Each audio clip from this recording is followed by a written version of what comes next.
हर हर महादेव। श्री शिवाय नमस्तुभ्यम। यदि आपको गुरुजी के द्वारा बताए गए शिव महापुराण के उपाय की वीडियो पसंद आती है तो इस चैनल को सब्सक्राइब करें, ताकि ऐसे ही गुरुजी के द्वारा बताए गए शिव महापुराण के छोटे छोटे उपाय हम आपके सामने लाते रहें।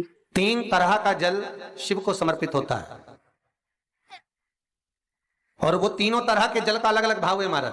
पहला जल सादा, घर से पानी लेकर गए, जल लेकर गए, शंकर को चढ़ाया, वो हमने घर का अपना एड्रेस बता दिया, भगवान शिव को जल चढ़ाकर अपने आनंद के लिए शंकर से कुछ प्राप्त कर लिया। दूसरा जल, जल के कलश में थोड़ा सा इत्र डालकर शंकर को जब समर्पित करते हैं तो महाराज घर में अगर कोई व्यक्ति बहुत रोगीला है, बहुत रोगीला, एक शिव महापुराण में, स्कंद पुराण में, नर्मदा पुराण में, भविष्य पुराण में, अग्नि पुराण में, नारद पुराण में, बरहा पुराण में, वामन पुराण में जितनी चीजें लिखी गई है एक एक प्रैक्टिकल कर देखो तो शिव महापुराण, स्कंद पुराण का यह भाव याद करिए कि 1 लोटे पानी में इत्र मिलाकर, जल में इत्र मिलाकर, बहुत रोगीला व्यक्ति, बहुत बीमार व्यक्ति है, 1 लोटा पानी उसका हाथ का स्पर्श कराकर शंकर को चढ़ाना प्रारंभ कर दीजिए। महाराज केवल 5 या 7 दिन चढ़ाओ और वो 7 दिन के बाद में उस बीमार व्यक्ति का क्रम देखिए कि उसमें कितना आराम लगा है। औषधि दवाई काम करना प्रारंभ करी कि ना करी। केवल इत्र समर्पित, इत्र का जल।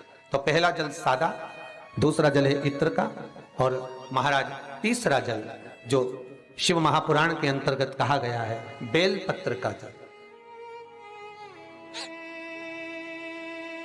तीसरा जो जल है वो बेलपत्र का जल है। बेलपत्र का जल कैसा?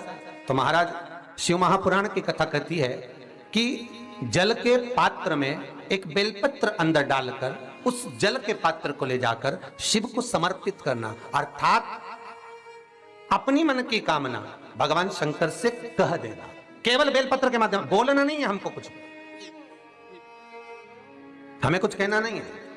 3 तरह का जल का जो व्याख्यान वर्णन किया गया, एक सादा जल जो भगवान को कहा, आपने अपना एड्रेस बता दिया, आपने अपने मन का भाव बता दिया। इत्र का जो जल चढ़ाया गया वो केवल रोग मुक्ति के लिए चढ़ाया गया। और तीसरा बेलपत्र, अगर उस जल में एक बेलपत्र भी पड़ी हुई है और वो बेलपत्र पड़ा हुआ जल आप जिस भाव से चढ़ा रहे हो, जिस कामना से चढ़ा रहे हो, शंकर वो कामना आपकी पूर्ण कर देते। और लिंग पुराण को अगर आप पढ़ेंगे तो उसमें पाएंगे कि लिंग पुराण के अंदर लिखा है कि आप शंकर को अगर जल भी नहीं चढ़ाएं, आप शंकर को वस्त्र भी नहीं चढ़ाएं, आप शंकर को फूल भी ना चढ़ाएं, आप बेलपत्र भी ना चढ़ाएं, अगर शंकर को आपने कुछ भी ना चढ़ाया तो केवल शंकर के मंदिर में 2 क्षण जाकर उस शिवलिंग के सम्मुख में बैठ जाओ, कुछ मत बोलो, केवल मौन होकर उसको निहार लो, केवल मौन होकर निहार लो।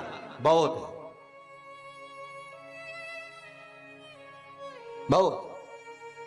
जो हनुमान जी महाराज को 3 तरह की माला समर्पित होती है। एक आंकड़े के पत्ते की, दूसरी बेलपत्र के पत्ते की, तीसरी पीपल के पत्ते की।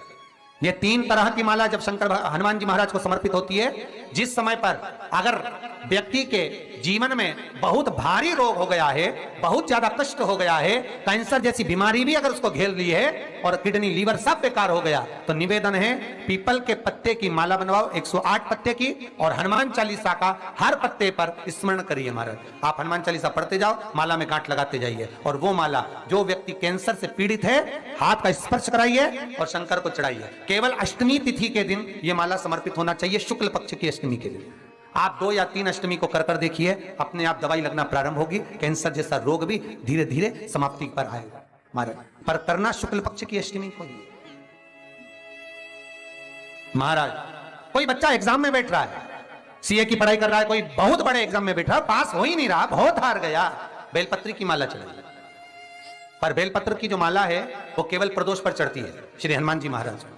आप बेलपत्र की माला चढ़ाओ, 108 बेलपत्र, आप श्री शिवाय नमस्तुभ्यम मंत्र का जाप कर गांठ लगाकर भगवान श्री हनुमान जी महाराज के सामने पहुंचकर माला को सीधी रखकर, जो व्यक्ति एग्जाम में बैठ रहा है, नौकरी के लिए, अन्य पढ़ाई के लिए, अगर कंपटीशन एग्जाम में भी बैठ रहा है, तो माला को हनुमान जी महाराज, और हनुमान जी कौन से होना चाहिए? पूर्वमुखी। हनुमान दक्षिण मुखी नहीं चाहिए, पूर्व में जिन हनुमान जी का मुख हो वो माला ऐसी समर्पित कर हनुमान चालीसा का पाठ कर 3 बार स्मरण कर माला श्री हनुमान जी को पहना दीजिए। ऐसा कोई एग्जाम नहीं जिसमें से आप निकल ना पाए महाराज, पर करना आपको पड़ेगा। प्रदोष का दिन होना चाहिए, प्रदोष के दिन भगवान, और प्रयास जहां तक हो सके प्रदोष काल में अगर चढ़ाएंगे तो ज्यादा फलदायी रहेगा, प्रदोष काल में। तीसरी है आंकड़े की माला महाराज। आंकड़े के पत्ते की जो माला होती है ये माला कार्य की सिद्धि के लिए होती है। इसमें एक एक आंकड़े के पत्ते पर सीताराम लिखा जाता है। मात्र एक पत्ता ऐसा होता है जिस पत्ते पर सीताराम नहीं लिखा जाता। 108 पत्ते में से एक पत्ता, बस उस पत्ते को हथेली में रखकर उल्टा हाथ आपको रखना है और अपनी कामना कर कर उस पत्ते को बांध देना है। ये जरूरी नहीं है कि 25 के बाद बांधो, 50 के बाद बांधो या 100 के बाद बांधो, आपकी मर्जी पड़े उस खाली पत्ते को कहीं पर भी बांध दीजिए और उस माला को अपनी कामना कर कर श्री हनुमान जी महाराज को समर्पित कर दीजिए। महाराज, इसके लिए कोई तिथि, कोई दिन, कोई वार निश्चित नहीं है।